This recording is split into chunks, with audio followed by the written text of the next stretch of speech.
An old man never told his daughter about the abandoned warehouse he secretly owned. But after she married a charming man, strange questions about that warehouse suddenly began to appear, and he realized his new son-in-law had never entered the family for love. What would you do if someone married your child just to uncover a dangerous secret from your past? Stay until the end, because this story is full of twists you won't expect. I have always believed that quiet lives create the deepest secrets. My name is Eldrick Valemont, and at 68 years old, I had already buried most of my ambitions. I lived alone in a large but modest house on the northern hills overlooking Belmere City. Every morning I woke up before sunrise, watered the plants on my terrace, brewed my own coffee, and repaired antique clocks in my study. People often assumed I was wealthy because of my old business reputation. They were not entirely wrong. I had earned enough money during my years in logistics and transportation to live comfortably for the rest of my life. But I never cared much about luxury. The expensive cars had long been sold, and the large parties had disappeared from my life many years ago. The only thing that truly mattered to me was my daughter, Seraphine Valemont. She was 32 years old and possessed her late mother's calm personality. She worked as an architect and had spent years designing public parks and community housing projects. Even as a child, she had always cared about people more than herself. Perhaps that was why I worried about her. Kind people often become easy targets. It was a cool afternoon in early autumn when she called me. "Dad, are you free tonight?" Her cheerful voice immediately made me smile. "For you? Always. I want you to meet someone." Those words made me put down the clock I was repairing. Someone. I knew exactly what that meant. A few hours later, I drove into the city center. Belmere looked beautiful under the evening lights. The old buildings reflected golden colors from the setting sun, while traffic moved slowly through the crowded streets. We agreed to meet at a restaurant near the river. When I entered, I immediately saw my daughter waving at me. And beside her sat a man I had never seen before. He stood as I approached. Tall, well-dressed, confident, too confident. "Mr. Valemont," he said warmly while extending his hand. "It's an honor to finally meet you." His name was Cashenbear. His handshake was firm, but his eyes unsettled me. I had spent decades negotiating with businessmen, politicians, and investors. One develops certain instincts after meeting thousands of people. Cashen smiled often, but his eyes never smiled. Throughout dinner, he behaved perfectly. He complimented my daughter. He asked about my health. He spoke politely. Too politely. As the evening continued, I remained quiet and simply observed him. Then, unexpectedly, he asked a question. "So, Mr. Valemont, you must still own several properties around Belmere." I looked at him. "Why do you ask?" He chuckled softly. "Simple curiosity. Belmere has changed tremendously over the years." Seraphine laughed. "Dad never talks about business." "I understand," Cashen replied. "But I always admire people who build successful legacies." Legacies. An unusual word. I took a sip of tea before answering. "I sold most of my assets long ago." "Most?" His smile remained. I noticed that. Most. A single word had captured his interest. I smiled politely. At my age, simplicity is preferable. He nodded slowly. The conversation moved on. Yet I could not ignore the strange feeling growing inside me. Several times during dinner, I caught him studying me carefully, as though he were trying to remember something, or confirm something. When dinner ended, Seraphine excused herself to answer a phone call outside. For the first time, Cashen and I were alone. He leaned back in his chair. "You've lived an extraordinary life, Mr. Valemont." "I've lived a long one." He smiled. "Sometimes those are the same thing." I remained silent. Then he spoke again. "I heard the old warehouse district is finally being redeveloped." I slowly looked at him. The warehouse district. Very few people ever mentioned that place anymore. Most of the buildings had been abandoned for decades. I carefully placed my cup on the table. Cities always change. Indeed. For several seconds, neither of us spoke. Then he asked casually, "Did your company ever operate there?" The question sounded harmless, But something inside me immediately became alert, because no public records connected me to that district anymore. I answered calmly, "No." It was my first lie to him, and perhaps his first lie to me had already happened long before we met. Seraphine returned moments later, smiling brightly. I forced myself to smile as well. But during the drive home that night, I could not stop thinking about one thing.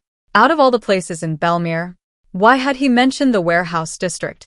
And why did it feel as if he already knew the answer? 3 months passed after my first meeting with Cashin Vare. During those months, I tried convincing myself that I was simply being an overprotective father. After all, my daughter looked genuinely happy. Cashin attended family dinners, remembered small details about our conversations, and always treated Seraphine with apparent affection. He brought flowers whenever he visited, and often spoke about building a future together. Everyone liked him. Even my housekeeper once said, "Your daughter found a good man." I only smiled, because something still felt wrong. Then one rainy evening in November, Seraphine invited me to dinner. "Dad," she said nervously while stirring her tea, "Cashin proposed." I looked at her. Her eyes were shining. For a brief moment, I saw her as the little girl who used to run through my garden carrying books that were too large for her hands. I knew what answer she wanted, and I also knew I had no evidence against the man she loved. "When is the wedding?" I asked quietly. Her smile widened. "In spring." I forced myself to smile back. "Then, congratulations." She immediately hugged me. "Thank you, Dad." I hugged her in return, but while she smiled, my eyes drifted toward Cashin. He was watching us. Not with joy. Not with relief. He looked satisfied, as though he had completed the first stage of something. That night, I could not sleep. The rain continued outside while I sat alone in my study. The old clock on the wall ticked steadily. My gaze eventually shifted toward a locked wooden cabinet in the corner of the room. Inside it rested an old key. A simple iron key with faded markings. The key to Warehouse 17. I had not touched it in years. No one knew it existed. Not even Seraphine. I opened the cabinet and stared at it for several minutes. Memories slowly returned. 24 years earlier. Smoke. Fire. People crying. Destroyed homes. Broken promises. I closed the cabinet immediately. Some memories deserved to remain buried. Several weeks later, wedding preparations began. The ceremony itself was beautiful. Spring arrived with warm weather and clear skies. Friends, former business partners, and distant relatives gathered at a historical estate outside Belmere. Seraphine looked radiant in her white dress. For a while, I forgot all my worries. I watched my daughter smile as she exchanged vows. I told myself that perhaps I had judged Cashin too harshly. Perhaps I truly was becoming an old man who trusted nobody. Then the reception began, and everything changed. Cashin approached me while guests were dancing. He held a glass of wine and smiled politely. "Mr. Valemont, thank you for accepting me into your family. You make my daughter happy. That's enough." "I intend to." For a moment we simply stood beside one another. Then his eyes wandered toward the city skyline visible in the distance. "Belmere has changed so much." It has. "I heard the Central District will undergo major redevelopment soon." I remained silent. The old warehouse area, especially. There it was again. The warehouses. My fingers tightened around my glass. He continued speaking casually. "A friend of mine works in urban investment. Apparently several forgotten properties there could become extremely valuable." I looked at him carefully. "And why are you telling me this?" He chuckled. Simple conversation. Then he turned toward me. "You never owned anything there, did you?" For a second, the sounds of music and laughter seemed distant. I looked directly into his eyes. Again, that same expression. He was not asking. He was confirming. "No," I answered calmly. "I never did." Another lie. Cashin smiled. "Interesting. Interesting. Not surprising. Not disappointing. Interesting." The choice of word immediately unsettled me. Before I could ask anything further, Several guests interrupted us. The conversation ended. But my concerns did not. A week after the wedding, the newlyweds moved into their new house near the Eastern District. Life appeared normal, at least on the surface. Then strange things started happening. One afternoon, I returned home earlier than usual. As I entered the house, I heard footsteps upstairs. At first I assumed my housekeeper was cleaning, but when I reached the second floor, I saw someone leaving my study. Cashin. He looked slightly startled. Oh. He smiled immediately. I hope you don't mind. I was looking for the bathroom. I said nothing. The bathroom was in the opposite direction. He realized his mistake instantly. For the first time since meeting him, his smile became slightly strained. I must have gotten lost. Perhaps. Silence filled the hallway. Then he laughed awkwardly and walked downstairs. I entered my study. Nothing appeared disturbed. The clocks remained in place. The bookshelves were untouched. Yet something felt wrong. I slowly walked toward the wooden cabinet. It remained locked, but I noticed something. A thin layer of dust on the handle had been disturbed. Someone had touched it. I stood there for a long time. The old uneasiness returned stronger than before. That evening I drove through Belmere alone. Without fully realizing it, I found myself entering the city center. The old warehouse district looked exactly as I remembered. Empty roads, abandoned brick buildings, broken streetlights. Warehouse 17 stood silently among them. Its large metal doors remained closed. No signs of activity, no signs of visitors. Yet I could not shake the feeling that someone was getting closer to it. As I prepared to leave, my phone suddenly rang. The number was unfamiliar. I answered. A woman's calm voice spoke. Mr. Aldrich Valemont? Yes. My name is Nymeria Solon. I work in the municipal archives. I frowned. How can I help you? There was a brief pause. Then she said something that made my entire body become cold. I believe someone has been searching for records connected to Warehouse 17. I remained completely silent, because I had never told anyone its number. No one should have known it existed. I remained inside my car for several seconds after the call ended. The old warehouse stood quietly across the street, its dark windows reflecting the dim orange glow of nearby lamps. Someone had been searching for Warehouse 17. Someone knew enough to ask questions. And now a woman from the municipal archives had somehow found my number. I finally started the engine and drove home. That night, sleep never came. I sat in my study with only a small lamp illuminating the room. The old clocks around me continued ticking as if nothing had changed. Yet everything had changed. At exactly 8 the next morning, I received another call from Nymeria Solon. We should meet, she said. Why? Because I believe someone recently stole historical records. My grip tightened around the phone. Stole? Yes. And I think those records are connected to you. A long silence followed. Finally, I answered. Where? Municipal Library. 3rd floor archive room. 2 hours later, I arrived. The Belmere Municipal Library was one of the oldest buildings in the city. Tall stone pillars stood at the entrance, and the interior smelled of old paper and polished wood.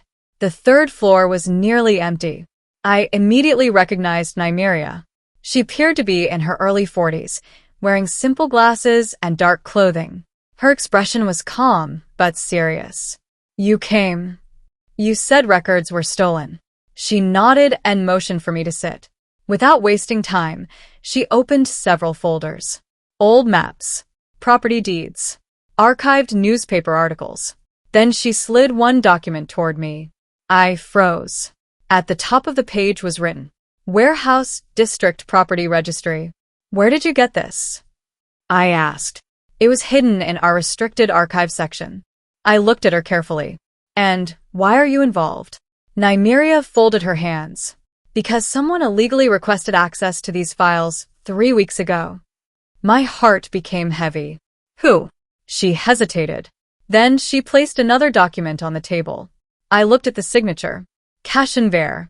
For several seconds, I said nothing. The room suddenly felt smaller. He used his own name? I finally asked. Yes. That's careless. Not necessarily. I looked at her. He may have wanted someone to know he was searching. I leaned back slowly. No. That did not make sense. Cashin had been careful from the beginning. Too careful. A man like him would never make such an obvious mistake.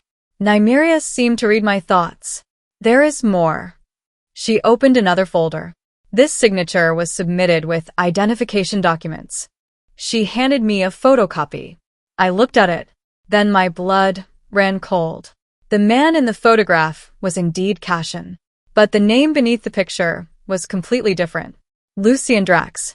I looked up immediately. What is this? We investigated after noticing discrepancies. I stared at the file. Date of birth. Previous addresses. Corporate registrations. Multiple identities.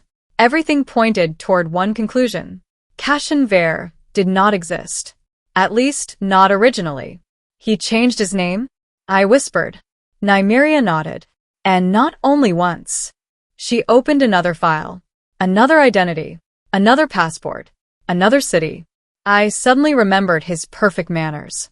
His carefully controlled expressions. His ability to adapt to any conversation. A man living under false identities would naturally become skilled at pretending. The realization unsettled me deeply. Who is Lucien Drax? Nymeria took a slow breath. That is where things become troubling. She handed me an old newspaper clipping. The article was 25 years old. A large industrial corruption investigation. Several businessmen. Multiple allegations. Destroyed housing projects. Insurance fraud. Land seizures. I felt my chest tighten. I remembered every single case. Because I had personally witnessed many of them. Then my eyes reached one particular name. Alistair Drax. I looked at Nymeria. He was one of them. Yes. My hands slowly trembled. Alistair Drax had been among the powerful businessmen involved in the tragedy from 24 years ago. A man who had escaped punishment due to lack of evidence. A man who later died wealthy. Nymeria spoke quietly. Lucien Drax is his son. Silence. Absolute silence. At that moment, several pieces finally began connecting. Cashin's unusual interest. The warehouse. The false identities. His marriage to Seraphine. None of it had anything to do with property investments. He had entered my family for another reason entirely. He believed I still possessed evidence. And perhaps he was right. I lowered my gaze. For years I had hidden documents that could destroy reputations and expose crimes long forgotten. I had convinced myself that the past was buried. Apparently I was wrong. Nymeria carefully observed me. Mr. Valemont. I looked up. What exactly was inside Warehouse 17? I remained silent. The answer stayed trapped inside me, because saying it aloud would make everything real again. After a long moment, I finally spoke. Memories. She frowned. Only memories? I slowly shook my head. No. I looked toward the old library windows. Outside, Belmere continued moving as usual. People walked through the streets. Cars passed by. Nobody realized that old ghosts had suddenly returned. There are documents, I said quietly. Nymeria's expression changed. Documents proving what happened years ago. For the first time, she seemed genuinely shocked. You kept them? I had my reasons. And nobody knows? Nobody. Another long silence followed. Then she asked the question I feared most. Does your daughter know? I slowly shook my head. No. At that exact moment, my phone vibrated. I glanced at the screen. Seraphine. I immediately answered. Dad. Her voice sounded strange. Is everything all right? There was a pause. Then she spoke softly. I need to ask you something. What is it? Another silence. When she finally spoke again, her voice carried uncertainty. Why was my husband searching through your study yesterday? I felt my entire body become still. Yesterday? I had not seen Cashin yesterday. Then realization struck me. He had visited my house while I was away. I slowly stood from my chair. Nymeria immediately noticed my expression. Fear is a strange thing. When I was younger, I had faced bankruptcy, legal threats, and even dangerous men who believed intimidation could solve everything. Yet none of those moments frightened me as much as hearing uncertainty in my daughter's voice. Because this time, Seraphine was involved. I ended the call and immediately left the library. Nymeria followed me. Mr. Valemont, wait. I stopped. I believe you shouldn't face this alone. I looked at her carefully. Until yesterday, she had been a complete stranger. Yet somehow she had become the only person besides me who understood the seriousness of this situation. Why are you helping me? I finally asked. She remained quiet for several seconds. My father lost his home during the housing scandal 24 years ago. I stared at her. He spent the rest of his life trying to prove corruption existed. Nobody believed him. A sad smile appeared on her face. He died believing justice would never come. For a moment, neither of us spoke. Then I nodded slowly. Come with me. The drive toward my daughter's house felt longer than usual. Dark clouds had gathered over Belmere, and the afternoon sky looked unusually gray. When we finally arrived, I immediately noticed something strange. Seraphine was standing outside the house, alone. Her expression was pale. The moment she saw me, she hurried forward. Dad. What happened? She hesitated. Then she looked toward Nymeria. Who is she? A friend. It was not entirely true, but there was no time for explanations. Seraphine swallowed nervously. I found something. Without another word, she led us inside. The house looked perfectly normal. Nothing appeared disturbed, yet the atmosphere felt heavy, as if something invisible had already changed. She took us upstairs, into her bedroom. Then she opened a drawer and removed a small black box. I found this hidden in Cashin's office. She placed it on the table. Inside were several passports. My heart sank. Different names, different countries, different identities. But every photograph belonged to the same man, Cashin. Or rather, Lucien Drax. Seraphine looked at me with trembling eyes. I didn't know what to think. I slowly picked up one of the passports. The documents looked authentic. Too authentic. This was not the work of an amateur. This had been planned for years. There is more. She handed me several printed documents. Bank statements. Encrypted messages. Property records. Then I saw something that made my blood run cold. A map. An old city map. A red circle had been drawn around one specific building. Warehouse 17. For several moments, I could not speak. Dad. I looked at my daughter. Why does this place keep appearing? I closed my eyes briefly. For years I had promised myself never to involve her. But circumstances had changed. The danger was already inside her life. I should have told you earlier. Her expression became confused. Told me what? I slowly sat down. And for the first time in 24 years, I began telling my daughter the truth. I told her about the industrial scandal, the destroyed neighborhoods, the families who lost everything, the businessmen who escaped punishment, and finally, the warehouse. Seraphine listened in complete silence. As the story continued, tears slowly formed in her eyes. You carried all of this alone? I thought I was protecting you. She looked down. And Cashin? I took a deep breath. His real name is Lucien Drax. Her face immediately lost color. No. He is the son of one of the men involved. Silence filled the room. For several long seconds, she simply stared at me. Then she slowly sat down. I had never seen such pain in her eyes. Everything she believed about her marriage had suddenly collapsed. Finally, she whispered. So none of it was real? I wanted to answer, but I could not, because I honestly did not know. Perhaps he had truly cared for her at some point, or perhaps every smile had been calculated from the beginning. The uncertainty made everything even worse. Suddenly, Seraphine stood. There is something else. She walked toward her desk and picked up her laptop. I accessed his email account last night. She opened several messages. Most were encrypted, but one message had already been translated. I read it. Find the key before the old man moves the files. My blood turned cold. Another message appeared below it. If necessary, force entry. Nymeria looked at me immediately. They're planning something. At that exact moment, my phone rang. The screen displayed an unfamiliar number. I answered. A panicked voice shouted from the other side. Mr. Valemont. It was the warehouse manager. An elderly man named Cedric who occasionally inspected the old district. Sir, your son-in-law is here. I slowly stood. What? He's brought several men. They have tools, bolt cutters, crowbars.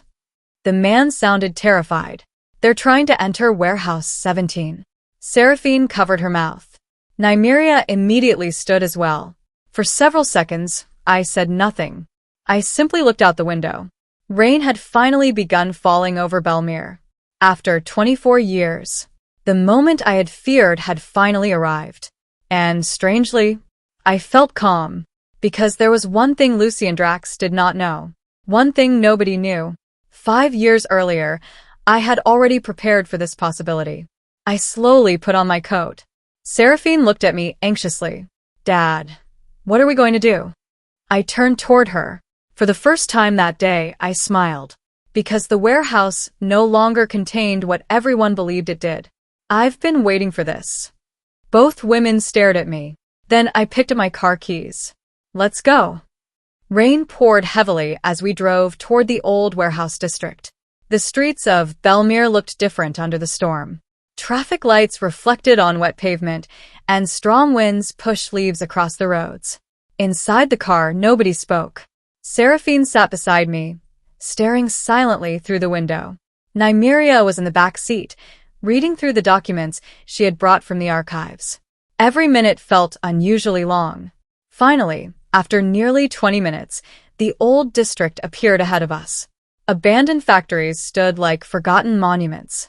Broken signs swayed in the wind. Warehouse 17 stood near the end of the street, and several vehicles were parked outside. They're here, Nymeria said quietly. I slowly stopped the car. For a few seconds, I simply observed 3 black SUVs. 4 men standing outside. One metal door had already been partially forced open. Then I saw him. Cassian. No.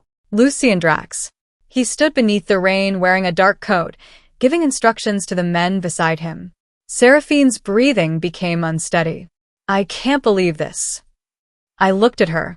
Her eyes were filled with disappointment rather than anger. That hurt me more than anything. I opened the car door. Stay close. The cold rain immediately soaked my clothes. Lucien noticed us almost instantly. For the first time since I had met him, he did not smile. Instead, he looked almost relieved, as if our arrival had confirmed something. Eldrick. He slowly walked toward me. His men remained behind. I stopped several meters away. You finally came. I should say the same. He looked toward the warehouse. You've protected this place for a long time. I have. The rain continued falling between us. For several moments, nobody moved. Then Lucien laughed softly. You know, I always wondered whether the stories were true. What stories? That an old man had hidden evidence capable of destroying powerful families. His expression hardened. My father spent years searching for those files. I remained silent. He died believing they still existed. And now you've come to finish his work? His eyes became colder. To erase his mistakes. Seraphine suddenly stepped forward. Was our marriage a mistake too? Lucien looked at her. For the first time, genuine emotion appeared on his face. A strange sadness. But it disappeared quickly. This doesn't concern you. Her voice trembled. It concerns me more than anyone. He said nothing. The silence itself became an answer. I watched my daughter's expression collapse. Even now, she had hoped he would deny everything. But he didn't. Lucien slowly looked back at me. Give me the key. No. The documents. No. His jaw tightened. You have no idea what those files could do. I know exactly what they could do. The men behind him began moving closer. Nymeria immediately stepped beside me. Lucien noticed her. And who are you? A woman whose family lost everything because of men like your father. His expression darkened. Then you should understand why this must end. No, she replied calmly. You simply don't want the truth remembered. For a brief moment, anger flashed across his face. Then he exhaled slowly. You leave me no choice. He signaled his men. Two of them approached the warehouse door.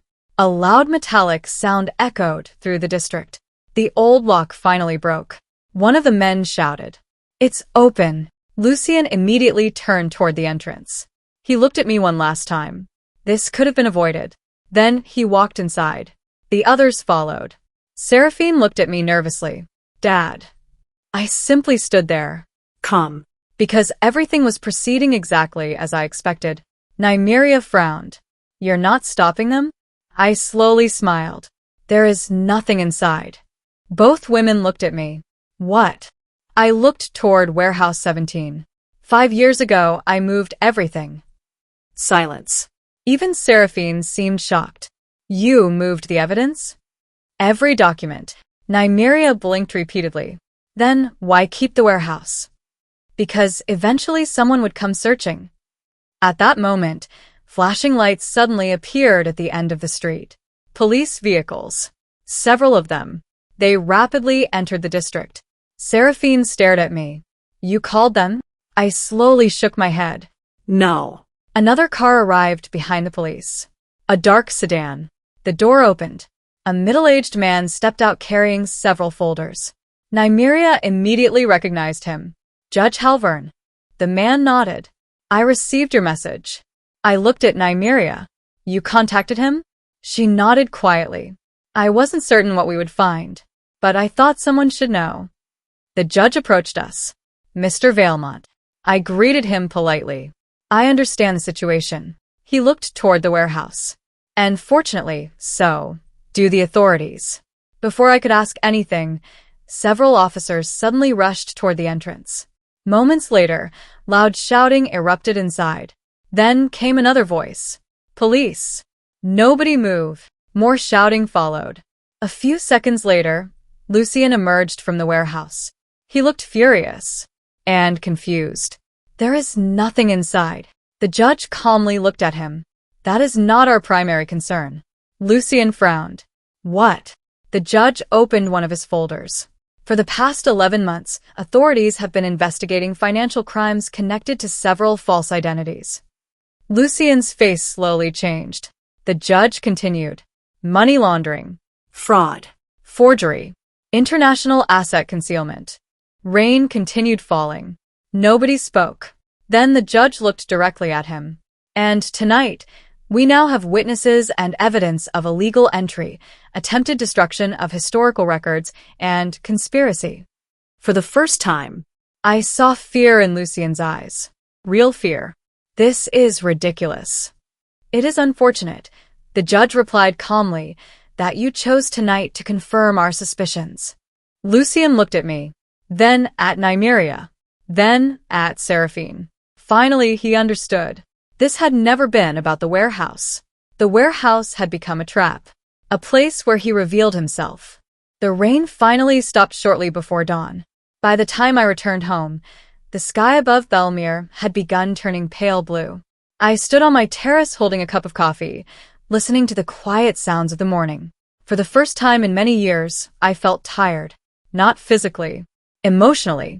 24 years of silence had finally come to an end. Behind me, I heard soft footsteps. Seraphine stepped onto the terrace. She looked exhausted. The events of the previous night had changed her life forever. Without saying anything, she sat beside me. For several minutes, neither of us spoke. Then she finally broke the silence. Did you know this day would come? I looked at the sunrise. I hoped it never would. She lowered her eyes. I still don't understand everything. I nodded slowly. Neither do I. That answer made her smile faintly. A sad smile. Dad. I turned toward her. Was any of it real? I already knew what she meant. Cashin. Lucien. Her marriage. The memories they shared. The promises he had made. I took a long breath. I don't know. Tears slowly appeared in her eyes. I keep remembering small things. She looked toward the garden. The way he brought me coffee every morning. Her voice became quieter. The way he remembered my birthday stories, my favorite places. She swallowed hard. Was that fake too? I remained silent for several seconds. Then I answered honestly. People are complicated, Seraphine. She looked at me. A person can lie and still feel something real. More tears rolled down her cheeks. But that doesn't erase the lies. She slowly nodded. For the first time since childhood, she leaned her head against my shoulder. And for the first time in many years, I realized how much time we had lost. Because of secrets. Because of fear. Because I had spent decades believing I could protect everyone by carrying everything alone. 3 days later, I received a visit from Judge Halvern and Nymeria. They brought official documents. The investigation had expanded rapidly. Authorities had discovered hidden accounts connected to Lucien's network. Several corporations linked to his father's former associates were now under scrutiny. But the biggest surprise came afterward. Nymeria carefully placed a small metal box on my table. You should open it. I frowned. What is this? It was recovered from one of the old archive storage rooms. I slowly opened the box. Inside were letters. Dozens of them. Old envelopes. Some yellowed by age. Some damaged by time.